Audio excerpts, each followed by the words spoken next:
Alright, what is up? This is SLOplays, and I am back at it again with some more Dragon Ball Legends news and content here on the channel. Actually going to be a recap and speculation video for the current story mode that actually took place. I think we have a good amount of time now to digest that story mode. It's been a little over a day since the actual reveal of what happened in the story mode and everything.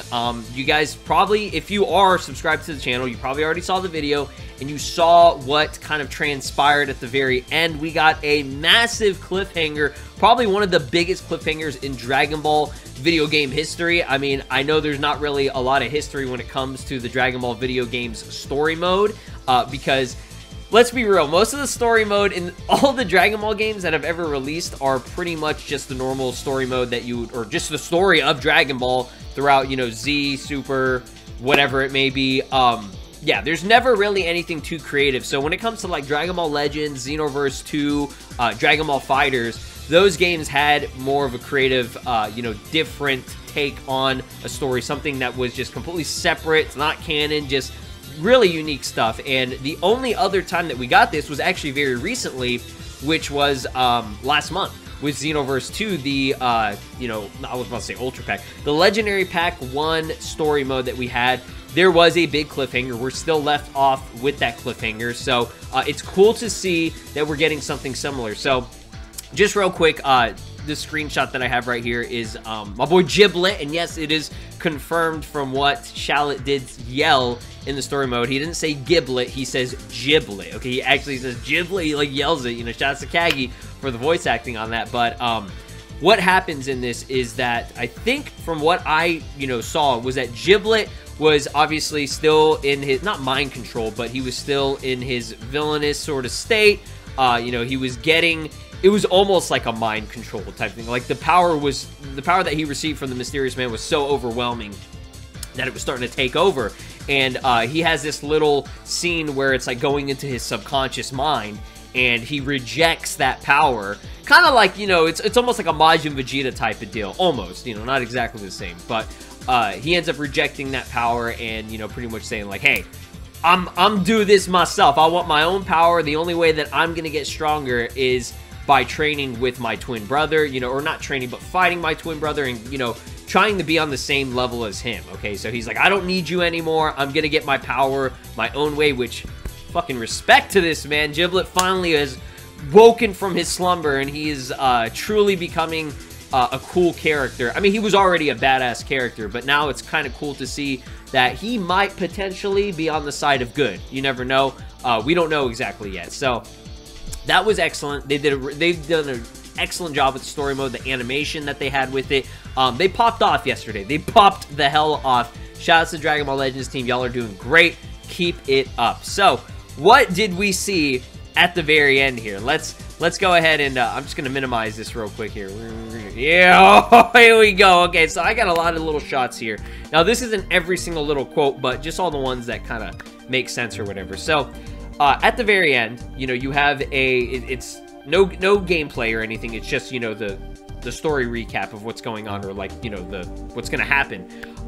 You have Shallot, who's basically, you know, I guess talking with the Mysterious Man, and I think Zamasu was there. I think, if I'm not mistaken, yeah, I think it was Zamasu. Whoever else was with the Mysterious Man, and you know, he's really worn out. He's super worn out from the battle with Giblet and everything. But he's like, hey, screw it, I'm gonna go in. You know, we have Zahha with, you know, Shallot, and he's like, I'm gonna go in and we're gonna fight. You know, let's fight them together. He's talking with Zahha about it.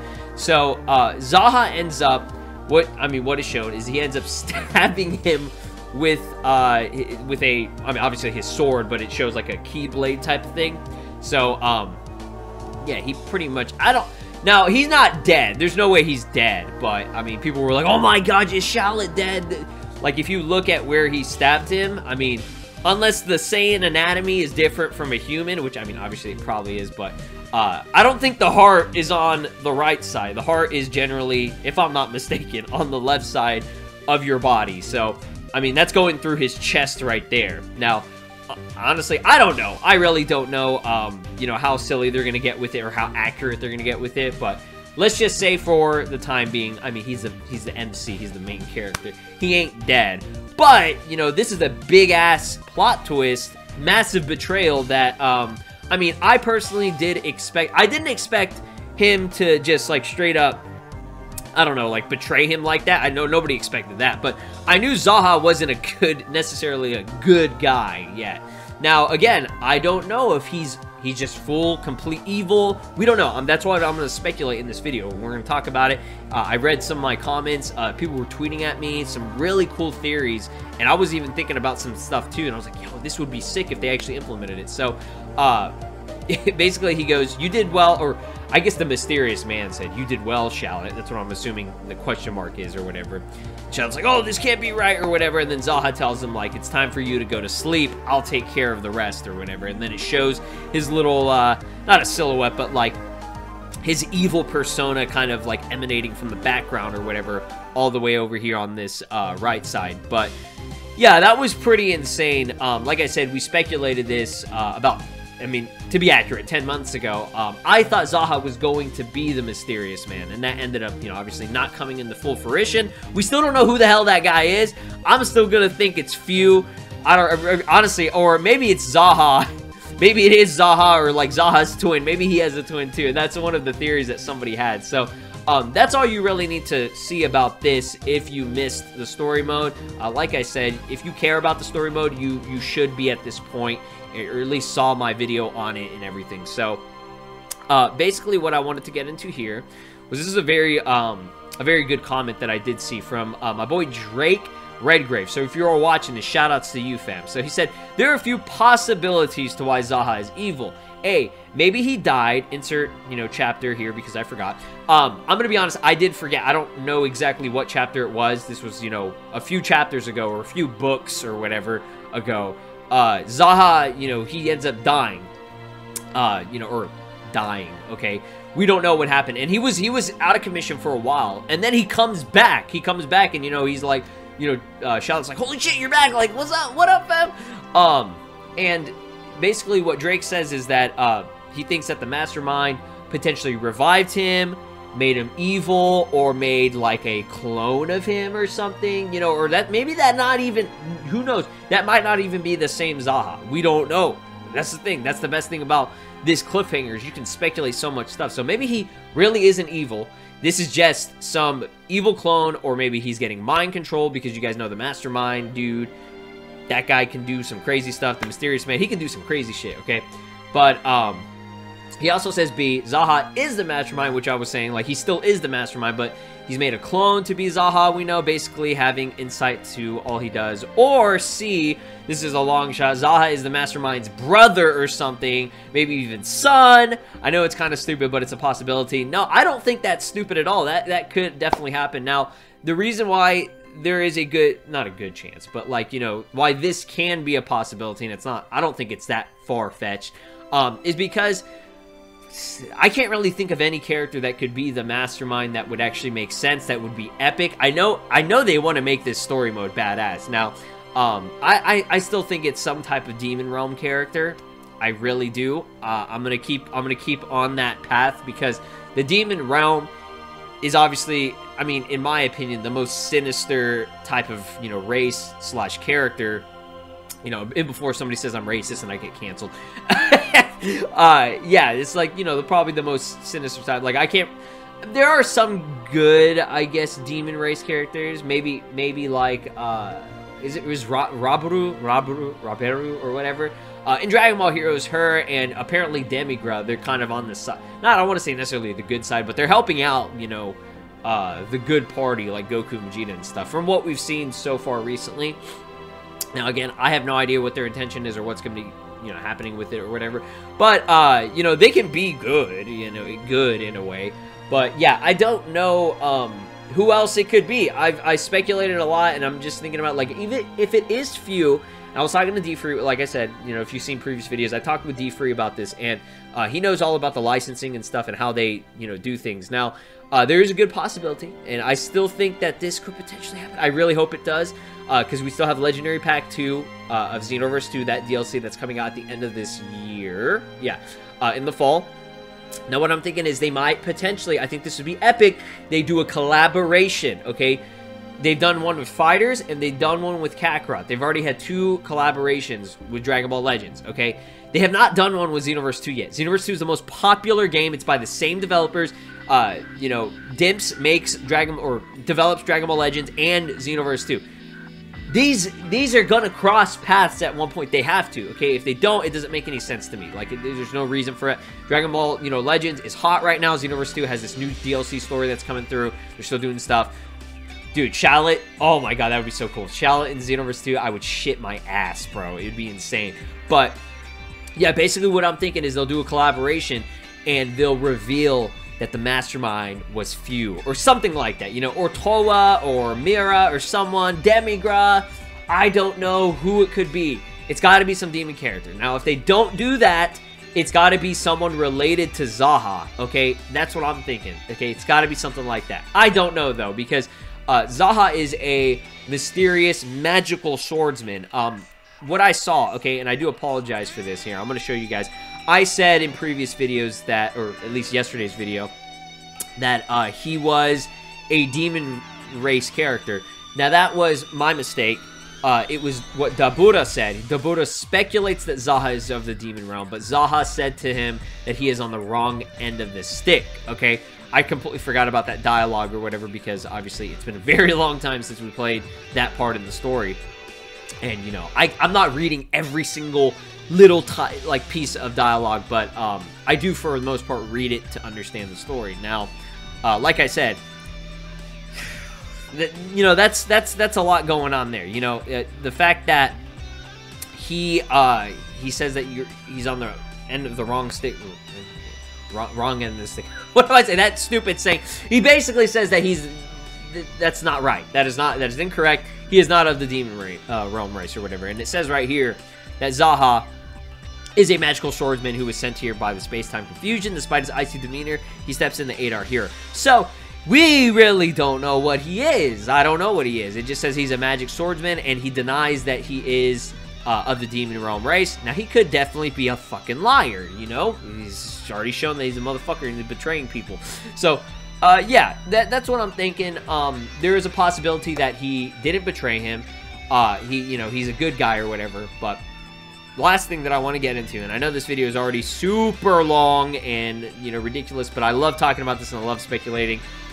This part right here, this is a little bit, this one is a little bit far-fetched, but let's just, for the sake of this, humor me, okay? He says, damn, if my magic hadn't run out, I could have healed him. And then, you know, Shallot, so obviously right here, it shows that he is concerned. Now, he could be faking it or whatever, but he still shows concern. You know, he's saying, like, oh, I could have actually healed him. Like, why throw that piece of dialogue in if you were going to immediately just show that you betrayed him? You know what I mean?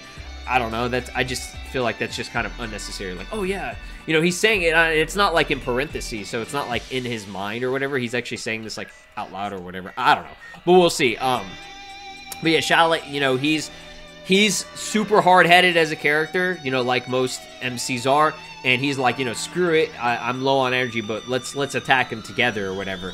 And this is what Zahha, oh wait, whoops. This is what Zahha says right here. He says, well, I know it's no use arguing with you once your mind is made up, okay? And he's smiling here, you know, he's smiling here, like, you know, and I know that's a little bit creepy. But then after that, he ends up stabbing him or whatever and saying, it's time for you to sleep. Leave the rest to me. Now, okay, again, we're at the cliffhanger. We don't know what's going on. We really don't know what's going to happen. So, what I'm thinking, okay, this is what I'm thinking right here. So, obviously, Shallot is going to be, like, super confused. Be like, what's going on? But I'm thinking that Zahha did a little bit of a future Gohan / Majin Vegeta type of deal, where they, you know, they put him, now stabbing him in the chest is a little bit, you know, crazy. That's a little bit too intense.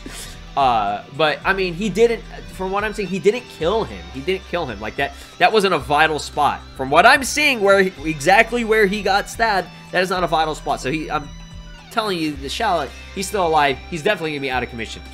Now, what I'm thinking is Zahha, because he saw that Shallot wasn't, you know, in condition to fight any longer, and Shallot was gonna, you know, Shallot was pretty much going in for suicide. Like, when you're that low on power, that low on energy, you just fought your fucking brother who's, if not, you know, the same strength as you, you're gonna die. Like, you're literally going into death's door. So what does Zahha do? He stabs him, doesn't kill him, but puts him in a state where he's pretty much, I don't want to say vegetable, but, you know, he's inactive. You know, he's fainted. He's got to be put to the side. Put him off to the side. Maybe get Bulma or, you know, Jocko to heal him or something like that, okay? And Zahha, he's like, you know what? I'm going to take care of this. So maybe Zahha might come through and show us that he's a badass and he's going to kick some ass. Maybe that could happen. I think that would be really cool. I think I would like that better than him betraying him and being like some bullshit Sasuke type of deal. Now, if they do that, that's cool. I'm fine with it. I don't really care.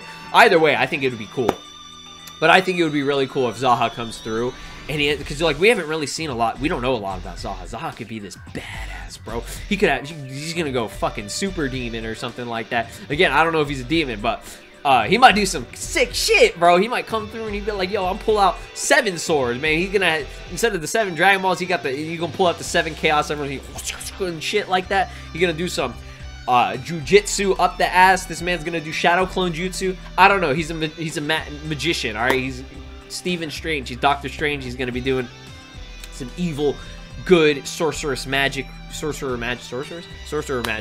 I don't know, man. There's a lot going in my mind right now. I've been thinking about it all day yesterday, so I do apologize. I'm just going crazy because, I'm so excited about this story. It's fucking cool. It's good. Oh, it gets me hyped, bro. I'm pumped. I'm pumped up for this. So, I think that'd be really cool if he did a future Gohan thing where, you know, hits him in the back of the neck for Trunks and is like, hey, leave the rest to me. And he literally says it. He says, leave the rest to me. Or it could just be him saying that and then he ends up, you know, being evil. But I don't know, dude. It's weird. I don't know what's going to happen. But let me know what you guys think about it down in the comment section below. Let me know if you guys think that there is potential for a Xenoverse 2 Dragon Ball Legends collaboration. I think there's a high chance that it's going to happen. Like I said, Legends has already collaborated with 2 of the biggest console games for Dragon Ball. And there's only one console game they haven't done yet, which is literally the best selling with over fucking 7 million copies. I think 7 million. I think it's 7 million or 6. No, I think it's at 7 million at this point. Yeah, Dragon Ball Xenoverse 2. You got to collab with it. You got to introduce Few or something. I don't know. We'll see. We'll see. So thank you all so much for watching. Leave a like, subscribe, ring that notification bell, and I apologize for this video being super long, but I want to know all your theories. Go crazy in the comment section. I'm going to read them all. Peace. This is Broly, and you are watching SLOplays. Make sure to subscribe, or else I'll destroy your entire planet.